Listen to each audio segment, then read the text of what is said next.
आमदार प्रशांत ठाकूर यांच्या वाढदिवसानिमित्त महाराष्ट्र प्रदेश वाहतूक संघटनेचे अध्यक्ष प्रभुदास भोईर यांच्या पुढाकाराने मोफत सेवा देणाऱ्या ॲम्ब्युलन्सचे लोकार्पण करण्यात आले। या कार्यक्रमात माजी खासदार लोकनेते रामशेठ ठाकूर यांच्या हस्ते प्रभुदास भोईर यांच्या जनसंपर्क कार्यालयाचे उद्घाटनही संपन्न झाले। यावेळी अनेक कार्यकर्त्यांनी भारतीय जनता पक्षात प्रवेश केला। या प्रसंगी बोलताना प्रभुदास भोईर म्हणाले, माझ्या गावात अनेक विचारांची लोक होती, पण गावातील सर्व कार्यक्रम एकोप्याने पार पडतात। गाव एकसंघ झाला आहे, याचे श्रेय भारतीय जनता पार्टीला आणि आमदार प्रशांत ठाकूर यांना जाते। सगळ्यात आधी मी प्रभुदास भोईर यांचं आणि त्याच्यावरून त्यांच्या सर्व सहकार्यांचं मनापासून अभिनंदन करतो की भारतीय जनता पार्टीचा झेंडा खांद्यावर घेतल्यावर सातत्यानं एकीकडे राजकीय कार्यक्रम म्हणजे आपल्या विचाराच्या लोकांना भाजपवर जोडणं आणि सामाजिक कार्यक्रम म्हणजे ॲम्ब्युलन्स, जनसंपर्क कार्यालय, विविध समाजोपयोगी कार्यक्रम या सगळ्यांना त्यांनी सुरुवात केलेली आहे। सगळ्या ग्रामस्थांना जे भाजपमध्ये आधीपासून होते आणि आता त्यांच्या सोबत आले, नंतर आता येत आहेत, या सगळ्यांना सोबत जोडून हा पक्ष वाढवण्याचं काम ते करतायत आणि त्यामुळे निश्चितपणाने भाजपच्या प्रत्येक पदाधिकाऱ्याला आनंद आहे। इथे उपस्थित असणारे भाजपचे सगळे कार्यकर्ते आहेत, गावातले कार्यकर्ते आहेत, या प्रत्येकाला याचं समाधान आहे की आम्ही आता अधिक ताकदवान होतोय आणि त्यामुळे अधिक ताकदीने आम्ही लोकांची कामं करू शकणार आहोत। दुसरं एक महत्त्वाची गोष्ट त्यांनी या ठिकाणी बोलून दाखवली की इथे जे माथाडी कामगार आहेत त्यांच्या देखील अनेक समस्या आहेत आणि खरं म्हणजे आपण त्यांच्या सोबत आहात, त्याच्यामुळे ते प्रश्न देखील सुटतील। साधारण एक विषय घेतला की 4 लाख रुपये इथे कामासाठी घेतले जातात आणि पगार मात्र 8,000 मिळतो, म्हणजे 18,000 तर किमान वेतनच आहे, अगदी सफाई कामगारांना मिळालं पाहिजे। अशा वेळेला आपल्या सगळ्यांचं दुर्दैव आहे की ज्या वेळेला या ठिकाणी हे औद्योगिकरण वाढलं, म्हणजे स्टील मार्केट या ठिकाणी आलं, अन्य सर्व उद्योग या ठिकाणी आले, हे आल्यानंतर खरं तर इथे निर्माण होणारे उद्योग आहेत, या उद्योगांमध्ये माथाडी स्वरूपाचं काम करणाऱ्या मंडळींना तिथं अग्र हक्कानं काम मिळायला पाहिजे। दुर्दैव असं आहे की काही प्रोफेशनल लोक आहेत की या परिसरातली नाहीत, बाहेरची आहेत आणि माथाडी स्वरूपाच्या कामाचा त्यांच्याकडे अनुभव असल्याचा फायदा घेऊन त्यांनी तुम्ही म्हणताय तसं अण्णांनी सांगितल्याप्रमाणे पैसे घेऊन ही कामगार भरती केली आणि पगार मात्र त्याला कमी ठेवले। आम्ही सातत्यानं या दृष्टिकोनातून पाठपुरावा करतो की त्यांना कामाचा योग्य तो दाम मिळाला पाहिजे। आता या परिसरामध्ये नव्या औद्योगिक वसाहती वाढत आहेत, तळोजासारख्या ठिकाणी विमानतळाच्या अनुषंगानं काम वाढणार आहे, तर या सगळ्यामुळे प्रत्येक प्रकारच्या संधी निर्माण होणार आहेत, तशा त्या माथाडीमध्ये पण होणार आहेत आणि मग माथाडी कामगारांना या ठिकाणी त्यांच्या कामाचा योग्य मोबदला मिळाला पाहिजे। कामाला लावताना पैसे घेणारे असे कोणी याच्या पुढच्या कालावधीमध्ये आढळले तर त्यांना रोखण्याचं काम आणि त्यांना ठोकण्याचं काम प्रभू अण्णांच्या सोबतीनंच या ठिकाणी आम्ही करणार। एकच प्रश्न प्रभू अण्णांना फक्त विचारायचा आहे, साहेबांनी त्यांच्या वाढदिवसानिमित्त बॅनर लावू नये असं बोलले होते किंवा सूचना केल्या होत्या, तर देखील पहिला बॅनर तुमचा झळकला होता। साहेबांची माफी मागेन, पण असा मी साहेबांचा मेसेज आला, पण माझे बॅनर कधी तुम्ही बघा ते 8 दिवस आधी असतात, तर तो मेसेज आल्यानंतर मी झाला, पण तरी साहेबांची माफी मागतो। आणि एक कार्यक्रम असतो, त्या कार्यक्रम लोकांना दिसला पाहिजे, आम्ही एवढं मोठा कार्यक्रम करतो, साहेबांचा कार्यक्रम एवढा चांगला होतोय, लोकांना जाहिरात आहे, त्या पाहिजे आम्ही जाहिरात केली। तर बाकी याच्या बाकी उद्या साहेबांचा आम्ही आदेश पाळणार आणि त्यांची शब्द येतो आम्हाला लाच असणार। माझ्या शब्दाला जे मान देऊन जे आमचे गाववाले जे माझ्या शब्दाला मान देऊन फक्त ते आले आणि ते बोलले की अण्णा कसं काय, तर त्यांना माहित नाही, अरे बाबा हो तुम्ही जे आता परत माझी आधी तुम्ही काही ठिकाणी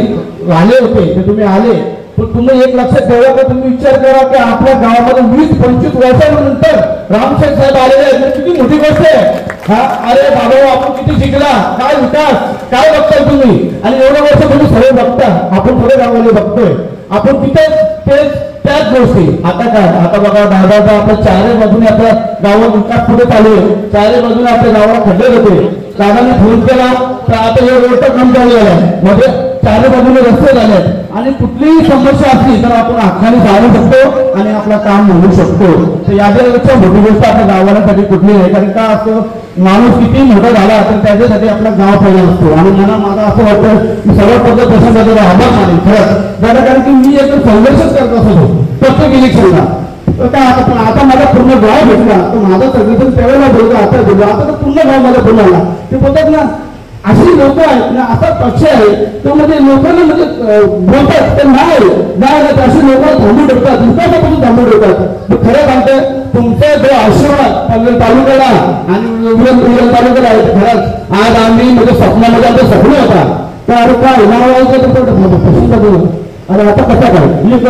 म्हणजे माशी नाव ऐकून आम्ही म्हणजे शॉकच होतो पण आता आम्ही त्यांच्या जवळ भाषण करतो की याच्यापेक्षा मोठी गोष्ट आम्हाला कुठलीच नाही आम्ही खरंच आता आमचं बोलतच नाही तर माझं आहे तर बोलतो तुम्ही माझी खोलट आहे माझ्या गावाची खोलट आहे आता संघाची खोलट आहे असणार तर त्यासाठी दादा आता आम्ही एक म्हणजे आता काय करावं लागतं काय तर आता आमच्या गावाला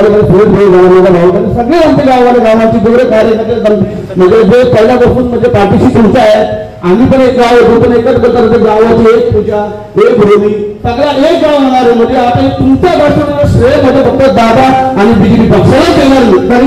कारण की गाव म्हणजे खायची गोष्ट याला फक्त प्रश्न दादाने करून आपल्याला तुम्ही लक्षात ठेवा कारण की हे खरं गोष्ट आहे आणि बघतोय माझ्या म्हणजे लहानपणापासून बघतो काय संघर्ष केला आमच्या गावाला ना आज एवढे मोठे फोटो बघायला जाणून बघा तुम्ही काय गावाला लागत म्हणजे एकमेकांना तयार करत नव्हते ते एक जवळ आलं त्यानंतर मोठी गोष्ट का असू शकते गावाला किंवा मध्ये मला असं वाटतं की खरंच दादा मी प्रमाण बोलतो आभार मानतो मी आभार मानतो कारण मला लय टेन्शन होता गोष्टीला तो माझा फ्री झालो आणि आता साहेब आता मी विचार केला तर देशामध्ये सगळ्यात मोठा असणारा माथाडी कामगार आणि आमचा मार्केट आहे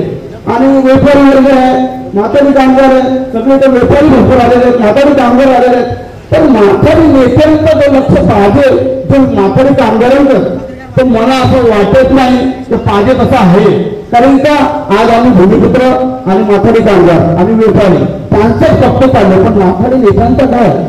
जी एखादं व्याजाचा ते 4 लाख रुपये घेतात आणि त्याला पगार पडतो फक्त 8,000 म्हणजे 8,000 मध्ये आता परिस्थिती त्यांचा होऊ शकते का नाही होऊ शकत तुम्ही 4 लाख कसे घेता मग तेवढ्यापेक्षा तुम्ही भूमिपुत्रांचा माथाड्यांचा आम्ही अजून तर संघर्ष केलाच नाही आणि कधी करणार सुद्धा नाही कारण का आणि माथाडी कामगार पण आपलेच आणि गावाला पण आपले पण आपलेच आपण कोणत्याशी मांडायचा म्हणून आम्ही काय विचार करतो नाही याचा कधी ना कधी मार्ग पण आज मला असं वाटतं की दादा एवढं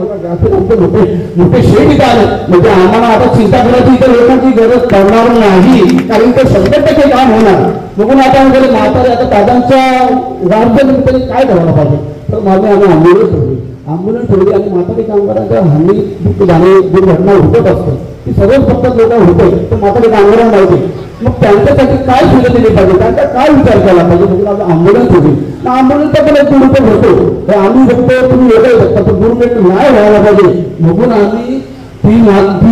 डॉक्टर स्वतः इथे हवे डॉक्टर साहेब ही तुमची जिम्मेदारी आमची नाही ही आम्ही आता आजच देणगी देणार मला माथाडी कामगारांना आणि व्यापाऱ्यांना मग तुम्ही समजायची आणि तुम्ही त्यांना द्यायचा नंबर पण डॉक्टरांचा दिला गाडीवर आणि जिम्मेदारी पण डॉक्टरांची म्हणजे आम्ही फक्त आम्ही त्याचा पाठपुरावा करू आणि जेव्हा गरज लागेल तेव्हा आम्ही फक्त पाठीशी उभं राहू आणि दादा तुम्ही आम्हाला संधी दिली आम्ही तुमचं कार्य असंच पुढे वाढत जाऊ आज एक आंदोलन दिली तर खरं तुमच्याकडे आशीर्वाद तर पुढे 5 आंदोलन आम्ही देणार तुम्हाला शक्यतो